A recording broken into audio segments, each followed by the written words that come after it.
Hello everyone, welcome back to Study Civils with Anjali. Do subscribe to this channel. Let's start. आज मैं आपसे एक question पूछती हूँ कि अगर कोई घर का कह सकते हो केयर टेकर घर को इम्प्रूव करने के बजाय सिर्फ पैसे ले और अपने बेनिफिट देखे तो आप उससे क्या कहोगे? एक सेल्फिश मैनेजर, राइट? बहुत हद तक ना ब्रिटिश एडमिनिस्ट्रेशन इंडिया में ऐसा ही कुछ कर रहे थे। उनका ना मेन ऑब्जेक्टिव था इंडिया का डेवलपमेंट नहीं, बल्कि अपने रूल सिक्योर करना, इंडियंस के रिसोर्सेज का ना एक्सप्लॉयटेशन और इंडियंस को डिवाइड और कंट्रोल रखना। आज हम ना ब्रिटिश एडमिनिस्ट्रेटिव पॉलिसीज़ के कह सकते हो पीछे की असली स्ट्रैटेजी को समझेंगे। तो सबसे पहले ना इसके जो डिवाइड एंड रूल पॉलिसी को समझते हैं। तो ब्रिटिश को पता था कि अगर इंडियन यूनाइटेड हो गए तो उनके ऊपर ना रूल करना बहुत मुश्किल है ना।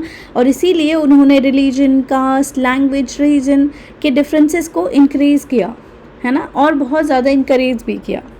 सेपरेट इलेक्टोरेट दिए, कम्युनल पॉलिटिक्स को प्रमोट किए।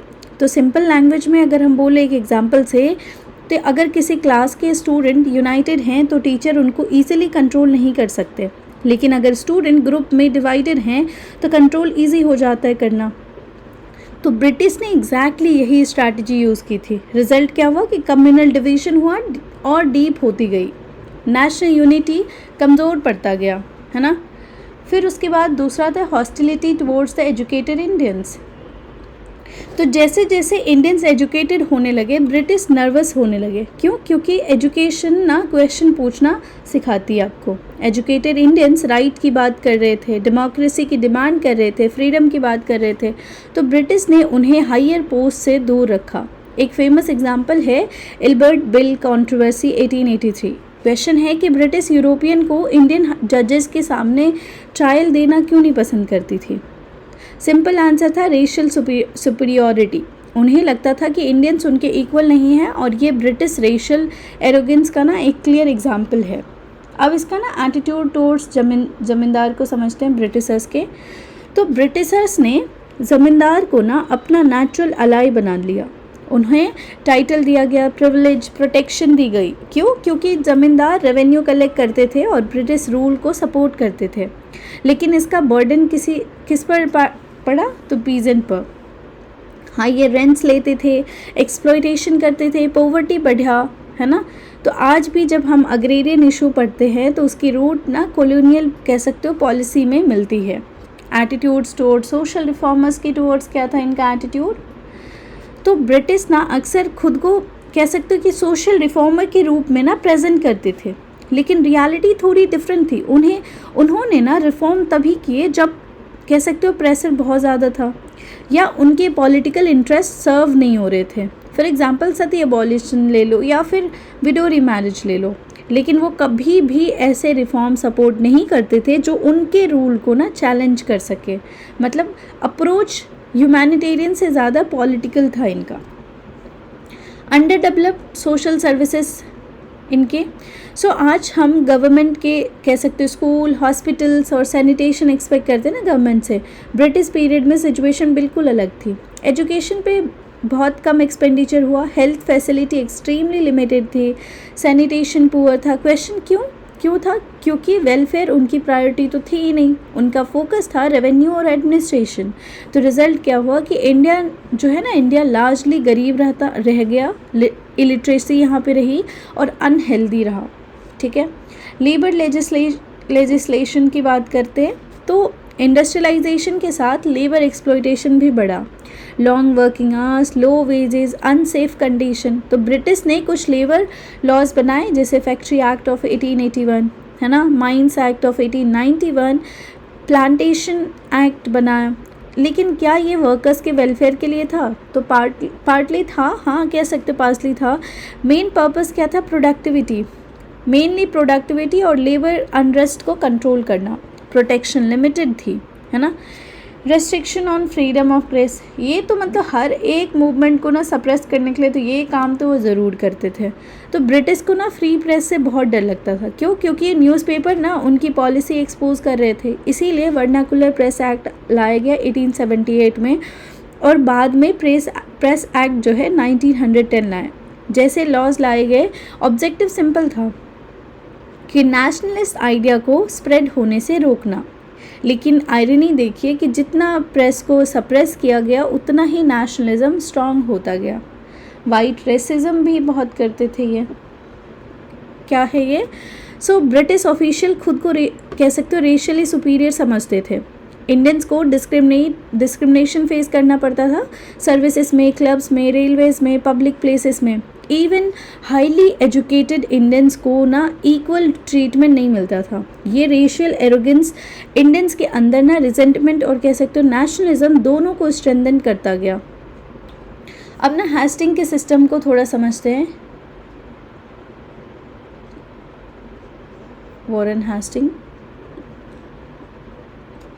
सबसे पहले बात करते हैं वॉरेन हेस्टिंग की। उसने बंगाल में dual system of administration introduce किया। इसमें दीवानी यानी रेवेन्यू कलेक्शन कंपनी के पास थी, निज़ामत यानी पुलिस और जस्टिस नवाब के पास था। सुनने में ना अरेंजमेंट अच्छा लगता है ना, लेकिन प्रैक्टिकल प्रॉब्लम क्या हुआ कि पावर अलग, रिस्पॉन्सिबिलिटी अलग। रिजल्ट क्या हुआ? Corruption, exploitation, administrative confusion. तो प्रेजेंट कह सकते हो पीजेंट को समझ ही नहीं आ रहा था कि प्रॉब्लम लेकर जाएं तो किसके पास जाएं। और इसी फेल्योर के बाद ब्रिटिश ने डिसाइड किया कि एक प्रॉपर लैंड रेवेन्यू सिस्टम बनाना पड़ेगा। तो उसके बाद लाए परमानेंट सेटलमेंट एक्ट ऑफ 1793। तो अब आते हैं इस टॉपिक पे। इंट्रोड्यूस किया गया किसके द्वारा? तो लॉर्ड कॉर्नवालिस के द्वारा। एग्जाम्स का फेवरेट क्वेश्चन है कि ये सिस्टम मेनली कहाँ था? तो बंगाल, बिहार, उड़ीसा में इम्प्लीमेंट हुआ।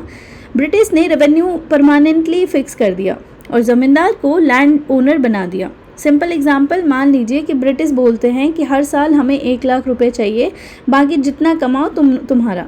तो ज़मींदार क्या करेंगे कि मैक्सिमम रेंट कलेक्ट करेंगे, है ना।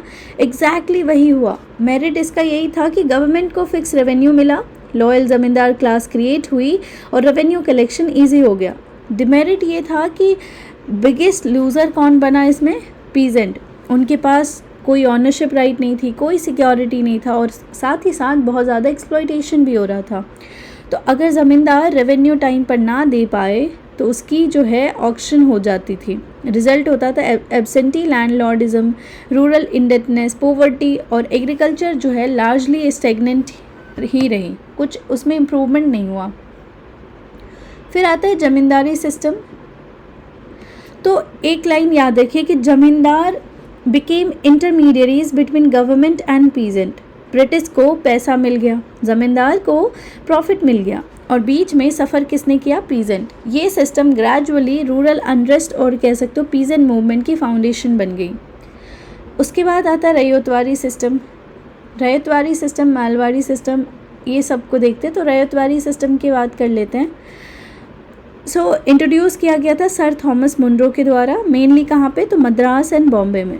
तो यहाँ ब्रिटिश ने मिडल मैन हटा दिया। सेटलमेंट डायरेक्टली हुआ रॉयत यानी कल्टीवेटर के साथ। इजी ट्रिक ये है कि रैयतवारी में रैयत जो थे वो ओनर थे, पीजेंट डायरेक्टली गवर्नमेंट को टैक्स पे करते थे।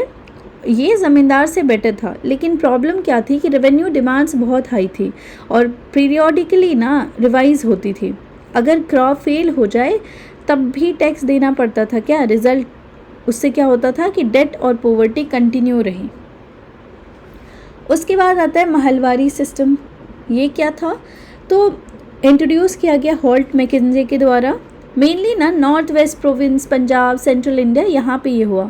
यहाँ सेटलमेंट इंडिविजुअल फार्मर से नहीं बल्कि विलेज कम्युनिटी यानी महल, विलेज कम्युनिटी से होता था के साथ। एग्जाम्पल लो, जैसे पूरा विलेज ना कलेक्टिवली रिस्पॉन्सिबल थे रेवेन्यू पेमेंट के लिए। रेवेन्यू 20 से 30 साल के लिए फिक्स होता था और फिर रिवाइज होता था। इसमें ज़मींदार और रैयत दोनों के ना एलिमेंट्स थे। ठीक है, एक कंपैरिजन देख लेते हैं आप। तो ज़मींदार में ऑनर कौन थे? ज़मींदार ही थे। रैयतवारी में ऑनर कौन थे? कल्टीवेटर यानी रैयत थे। महलवारी में ऑनर कौन थे? Village community. ठीक है। ओवरऑल इम्पैक्ट यही रहा कि मैक्सिमम रेवेन्यू एक्सट्रैक्शन हुआ। रिजल्ट उससे क्या हुआ कि पीजेंट को हाईली एक्सप्लॉइट किए गए, एग्रीकल्चर बैकवर्ड रहा और फेमीन और भी ज़्यादा जो है बहुत ज़्यादा बढ़ा, है ना। लूट मची थी पीजेंट के साथ। तो न्यू स्कूल ऑफ थॉट की बात कर लेते हैं अब। New school of thought. So British ने इंग्लिश एजुकेशन इंट्रोड्यूस किया। क्वेश्चन है कि क्या उनका एम इंडियन को एजुकेट करना था? कह सकते हो थोड़ा बहुत, लेकिन पूरा नहीं। मेन मोटिव क्या था? तो मैकॉले ने खुद कहा था कि create a class of Indian who are Indian in blood and colour but English in taste and intellect, यानी ऐसे इंडियन जो ब्रिटिश एडमिनिस्ट्रेशन में काम कर सके। इंग्लिश एजुकेशन के थ्रू इंडियंस ने सीखा कि liberty, equality, rational thinking, science, humanism, ठीक है। अब आयरनी देखिए कि ब्रिटिश ने इंडियन को फ्रीडम और इक्वालिटी के आइडियाज़ सिखाए और वहीं एजुकेटेड इंडियंस बाद में ब्रिटिश रूल के अगेंस्ट खड़े हो गए। तो जैसे अगर टीचर एग्ज़ाम के शॉर्टकट सिखा दें और स्टूडेंट उसी शॉर्टकट से टीचर को ही कह सकते हो कि बीट कर दे, तो एग्जैक्टली यही हुआ। इंडियन रेनेसेंस की बात कर लेते हैं अब, this one, okay. So modern education का एक और रिजल्ट हुआ इंडियन रेनेसेंस। इंडियन ने अपनी सोसाइटी को क्रिटिकली देखना शुरू किया। सोशल इविल्स के अगेंस्ट मूवमेंट शुरू हुए। इम्पॉर्टेंट रिफॉर्म थे जैसे ब्रह्मो समाज राजा राम मोहन रॉय ने किया था, आर्य समाज स्वामी दयानंद सरस्वती जी ने की थी, और प्रार्थना समाज, अलीगढ़ मूवमेंट सर सैयद अहमद खान। तो इन सारे मूवमेंट्स ने सती के अगेंस्ट आवाज़ उठाई, वुमेन्स एजुकेशन प्रमोट किया, विडो रिमैरिज सपोर्ट किया, रैशनल थिंकिंग को इनकरेज किया। तो एक इम्पॉर्टेंट पॉइंट याद रखिए कि ब्रिटिश ने स्पार्क दिया, लेकिन रिफॉर्म मूवमेंट्स को इंडियंस ने कह सकते हो लीड किया। क्रिश्चियन मिशनरीज़, इसकी भी बात कर लेते हैं। तो अब आते हैं क्रिश्चियन मिशनरीज़ पे। मिशनरीज़ को ना इंडिया में काफ़ी फ्रीडम दी गई थी। उन्हें स्कूल खोलने का फ्रीडम मिला, हॉस्पिटल बनाने, प्रिंटिंग प्रेस स्टैब्लिश करने, विमेन और लोअर कास्ट के अपलिफ्टमेंट के लिए काम किया। लेकिन उनका एक और ऑब्जेक्टिव भी था, क्रिश्चियनिटी का स्प्रेड करना।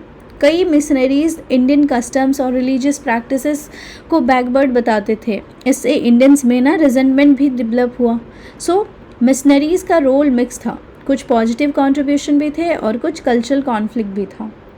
फिर ब्रिटिश रिट्रीट आफ्टर 1858। 1857 रिवोल्ट के बाद ब्रिटिश को एक बहुत बड़ा लेसन मिला। उन्हें समझ आ गया कि रिलीजन और सोशल कस्टम में ज़्यादा इंटरफेरेंस डेंजरस हो सकता है, और इसीलिए क्वींस प्रोक्लेमेशन 1858 के बाद ब्रिटिश ने अनाउंस किया रिलीजियस मैटर्स में नॉन इंटरफेरेंस, मतलब कि अब हम ज़्यादा सोशल इंजीनियरिंग नहीं करेंगे। उनका फोकस हो गया कि political stability. Okay, dilemmas before the government के सामने क्या डायलेमा था? तो ब्रिटिश एक डायलेमा में थे। एक तरफ लिबरल आइडियाज़ थे, एजुकेशन, रिफॉर्म, प्रोग्रेस, और दूसरी तरफ पॉलिटिकल नेसेसिटी थी, यानी लोगों को ऑफेंड भी नहीं करना था।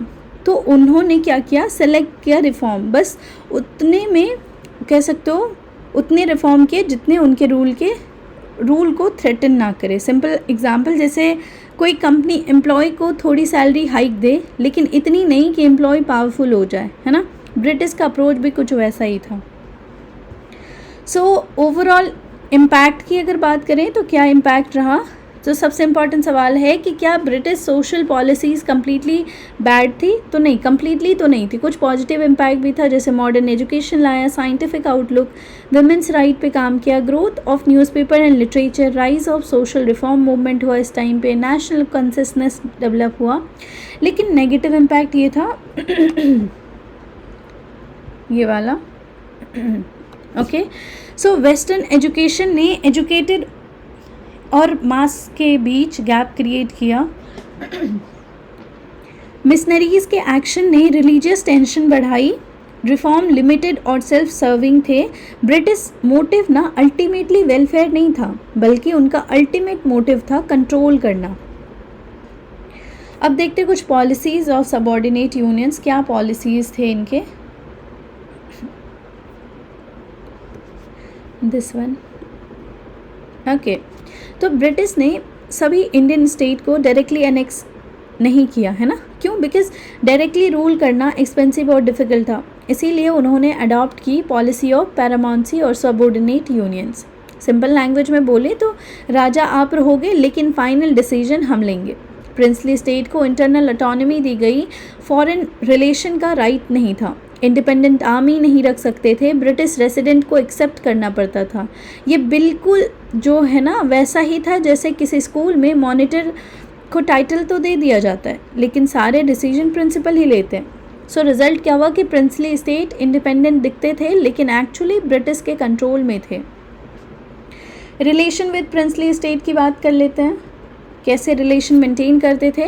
सो ट्रीटी सिस्टम था, सब्सिडियरी अलायंस के थ्रू स्टेट को डिपेंडेंट बना दिया। डॉक्ट्रिन ऑफ लैप्स यानी अगर रूलर का नेचुरल बेटा नहीं है तो स्टेट उसको एनेक्स कर लेगी। इंटरफेरेंस इन एडमिनिस्ट्रेशन, जैसे मिसरूल का एक्सक्यूज़ बनाकर ना इंटरवेंशन करते थे और फिर बोलते थे कि हम आपकी प्रोटेक्शन के लिए आए हैं। प्रोटेक्शन के नाम पर ना कंट्रोल करते थे। रिज़ल्ट क्या हुआ कि रूलर जो है फिगर मतलब कह सकते हो बहुत ज़्यादा उसको नाराज़ होने लग गए। रियल पावर ब्रिटिशर्स के पास चली गई, लोगों को ना रिस्पॉन्सिबल गवर्नमेंट नहीं मिला। सो मेजर एम क्या था ब्रिटिश फॉरेन पॉलिसी का, तो सबसे पहले था सेफ्टी एंड सिक्योरिटी।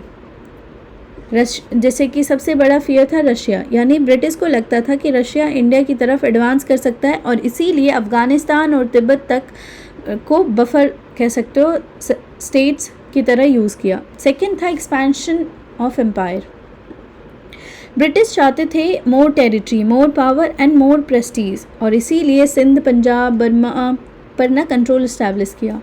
तीसरा एम था इनका इकोनॉमिक इंटरेस्ट, यानी इंडस्ट्रियल रिवॉल्यूशन के बाद ब्रिटिश को चाहिए था कि रॉ मटेरियल, न्यू मार्केट और इंडिया और एशिया दोनों इसके लिए इम्पॉर्टेंट थे। एंड देन था communication route, this one.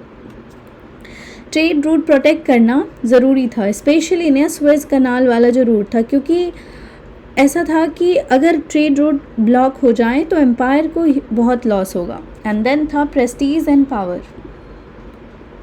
So British अपने आप को ना वर्ल्ड पावर प्रूव करना चाहते थे और एम्पायर जितना बड़ा प्रेस्टीज, मतलब जितना बड़ा है और प्रेस्टीज उतना ज़्यादा, जितना बड़ा एम्पायर जीतोगे उतनी बड़ी तुम्हारी प्रेस्टीज होगी। सो इनके एक्सपेंशन और डिफेंस के चीज़ों को पढ़ते हैं तो ब्रिटिश की पॉलिसी का फॉर्मूला बहुत सिंपल था, एक्सपैंड भी करो और डिफेंड भी करो। एक्सपेंशन स्ट्रैटेजी में थी इनकी वॉर्स, ट्रीटीज़, एनेक्सेशन, डिप्लोमेसी, और डिफेंस स्ट्रैटेजी में इनका था कि स्ट्रॉन्ग फ्रंटियर पॉलिसी हो, माउंटेन पासेस पर control, large army force and cantonments. So एक रिलेटेबल एग्जांपल लो कि अगर कोई कंपनी मार्केट लीडर बनना चाहती है तो सिर्फ अपनी बिजनेस नहीं बढ़ाती, कॉम्पिटिटर को भी कंट्रोल करती है और ब्रिटिश भी एग्जैक्टली यही कर रहे थे। तो इसका इम्पैक्ट क्या पड़ा? सो ब्रिटिश फॉरेन पॉलिसी का इम्पैक्ट क्या हुआ? ब्रिटिश एम्पायर काफ़ी एक्सपैंड हुआ। India became Britain imperial strong hold in Asia, लेकिन कॉस्ट किसने पे की? इंडियंस ने। इंडियन रेवेन्यू से आर्मी मेंटेन हुई, वॉर्स फाइनेंस हुए, एक्सपेंशन जो है पॉलिसी चलती रही। मतलब लड़ाई ब्रिटिश लड़ते थे, पैसे इंडियंस देते थे और इसका बर्डन आम लोगों पर पड़ता था। तो इतना ये हार्श था, ठीक है। So if we conclude today's lecture, तो आज हमने क्या देखा कि ब्रिटिश पॉलिसी का ना मेन ऑब्जेक्टिव था control Indians internally and protect the empire externally.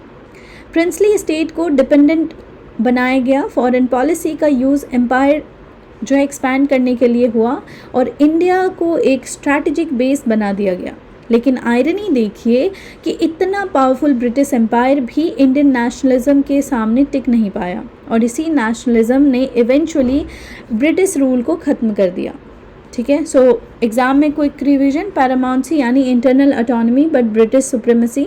Doctrine of lapse मतलब कोई अगर आपका ब्लड रिलेशन नहीं है तो आप स्टेट आपके जो एम्पायर को एनेक्स कर लेगा। फॉरेन पॉलिसी जैसे कि security plus expansion plus economic interest plus communication route plus prestige, ये इनका फॉरेन पॉलिसी था। एंड रिजल्ट क्या हुआ कि स्ट्रॉन्ग ब्रिटिश एम्पायर बना, लेकिन हेवी बर्डन्स इंडियंस को देना पड़ा। So thank you everyone. If you like this lecture, do subscribe to this channel. Till then, keep learning. Thank you so much.